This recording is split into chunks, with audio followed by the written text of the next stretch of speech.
Jelang laga Persija versus Persipura, duet lini pertahanan Fahrudin Arianto dan Alexandra Luis Reame atau Sandao mendapatkan sorotan. Duet bek Fahrudin dan Sandao dinilai masih belum mampu memberikan rasa nyaman terhadap gawang Macan Kemayoran.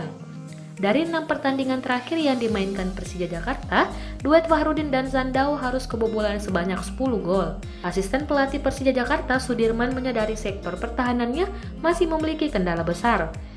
Dua pemain bertahan yang sering diturunkan belum mampu menunjukkan permainan konsisten di lapangan. Menurut Sudirman, lini pertahanannya sering kehilangan konsentrasi saat mendapatkan tekanan dari penyerang lawan. Hal tersebut menjadi bahan evaluasi besar tim pelatih Macan Kemayoran untuk memperbaiki sektor pertahanannya. Pelatih yang juga menahkodai tim junior Persija itu selalu berkomunikasi dengan sektor pertahanan yang dimiliki. Selain itu, Sudirman selalu memberikan masukan dan nasihat positif kepada sektor pertahanannya. Persija memang harus berbenah, pasalnya Persipura adalah tim yang punya penyerang andal pada diri Boaz Solosa dan Titus Bonai. Laga Persija versus Persipura rencananya akan digelar di Stadion Utama Gelora Bung Karno pada Kamis 28 November 2019 pukul 15.30 waktu Indonesia Barat.